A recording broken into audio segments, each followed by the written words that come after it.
ದಾವಣಗೆರೆ ದಕ್ಷಿಣ ಕ್ಷೇತ್ರದ ಟಿಕೆಟ್ ಜಟಾಪಟಿಗೆ ಕೊನೆಗೂ ತೆರೆ ಬಿದ್ದಿದೆ. ಶಾಮನೂರು ಮೊಮ್ಮಗ ಸಮರ್ಥ ಕಾಂಗ್ರೆಸ್ ಅಭ್ಯರ್ಥಿಯಾಗಿ ಕಣಕ್ಕಿಳಿದಿದ್ದಾರೆ. ಅಲ್ಪಸಂಖ್ಯಾತ ಟಿಕೆಟ್ ಆಕಾಂಕ್ಷಿಗಳ ಮನವೊಲಿಸಿದಂತಹ ಕಾಂಗ್ರೆಸ್ ನಾಯಕರು ಸಮರ್ಥ್ಗೆ ಟಿಕೆಟ್ ಅನ್ನು ನೀಡಿದ್ದಾರೆ.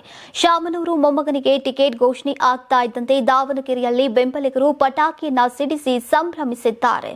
ಇನ್ನು ಟಿಕೆಟ್ ಘೋಷಣೆಯ ಬಳಿಕ ಈಗ ದಾವಣಗೆರೆ ಕಾಂಗ್ರೆಸ್ ಅಭ್ಯರ್ಥಿ ಸಮರ್ಥ ಶಾಮನೂರು ಮೊದಲ ಪ್ರತಿಕ್ರಿಯೆಯನ್ನ ನೀಡಿದ್ದಾರೆ. ದುಗ್ಗಮ್ಮ ದೇವಸ್ಥಾನ ಒಳಗೆ ಹೋಗಿ ಕೈ ಮುಗಿತಾ ಇದ್ದಂತೆ ಟಿಕೆಟ್ ಘೋಷಣೆ ಆಯಿತು. ನಮ್ಮ ಜೊತೆ ಯಾವಾಗಲೂ ಶುಭ ಸೂಚನೆಗಳೇ ಇರುತ್ತೆ. ನಮ್ಮ ಜನರ ಮೇಲೆ ನಮಗೆ ವಿಶ್ವಾಸ ಇದೆ. ಆಕಾಂಕ್ಷಿಗಳು ಬಹಳ ಜನ ಇದ್ದಾಗ ಗೊಂದಲ ಆಗೋದು ಸಾಮಾನ್ಯ. ಆದರೆ ಯಾರು ಗೆಲ್ಲುವಂತಹ ಅಭ್ಯರ್ಥಿ ಇರ್ತಾರೆ ಅವರಿಗೆ ಟಿಕೆಟ್ ಅನ್ನ ಕೊಡ್ತಾರೆ. ಎಲ್ಲರೂ ನನ್ನನ್ನ ಊರಿನ ಮಗ ಅಂತ ಹೇಳ್ತಾರೆ. ಈ ಬಾರಿ ಕಾಂಗ್ರೆಸ್ ಗೆದ್ದೇ ಗೆಲ್ಲತ್ತೆ ಅಂತ ಅಭ್ಯರ್ಥಿ ಸಮರ್ಥ ಶಾಮನೂರು ಹೇಳಿದ್ದಾರೆ.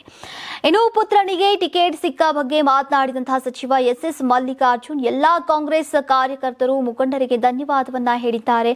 ಇನ್ನು ಅಲ್ಪಸಂಖ್ಯಾತರು ಹಾಗೂ ಎಲ್ಲರೂ ಸೇರಿ ಕಾಂಗ್ರೆಸ್ ಅನ್ನ ಗೆಲ್ಲಿಸ್ತೇವೆ. ಯಾರು ಪಕ್ಷಕ್ಕೆ ದುಡಿತಾರೋ ಅವರನ್ನ ಗುರುತಿಸುವಂತಹ ನಿಯತ್ತು ಕಾಂಗ್ರೆಸ್ ಪಕ್ಷದಲ್ಲಿದೆ. ಅಲ್ಪಸಂಖ್ಯಾತರು ನಾವು ಅಣ್ಣ ತಮ್ಮಂದಿರ ರೀತಿ ಇದ್ದೇವೆ. ಸಣ್ಣ ಪುಟ್ಟ ಕಿಡಿಗೇಡಿಗಳು ಗೊಂದಲವನ್ನ ಮೂಡಿಸಿರಬಹುದು. ಎಲ್ಲರೂ ಈಗ ಒಟ್ಟಾಗಿ ಇದ್ದೇವೆ. ಯಾರ ವಿರೋಧ ಇಲ್ಲ. 40 ವರ್ಷದಿಂದ ನಮ್ಮ ಕುಟುಂಬ ಎಲ್ಲರ ವಿಶ್ವಾಸವನ್ನ ಗಳಿಸ್ತಾ ಬಂದಿದೆ ಅಂತ ಸಚಿವ ಎಸ್ ಮಲ್ಲಿಕಾರ್ಜುನ್ ಹೇಳಿದ್ದಾರೆ. ನೀವು ಸಣ್ಣ ಆಗ್ಬೇಕಲ್ವಾ? ಅದು ಒಂದು ಉತ್ತಮ ಆಹಾರದಿಂದ ಸಣ್ಣ ಆಗ್ಬೇಕಲ್ವಾ? ಪ್ರತಿದಿನ ನಮ್ಮ ಜೀನಿ ಸ್ಲಿಮ್ ನ ಯೂಸ್ ಮಾಡಿ ಯಾವುದೇ ಸೈಡ್ ಎಫೆಕ್ಟ್ ಇಲ್ದಂಗೆ ನೀವು ಸಣ್ಣ ಆಗ್ತೀರಾ.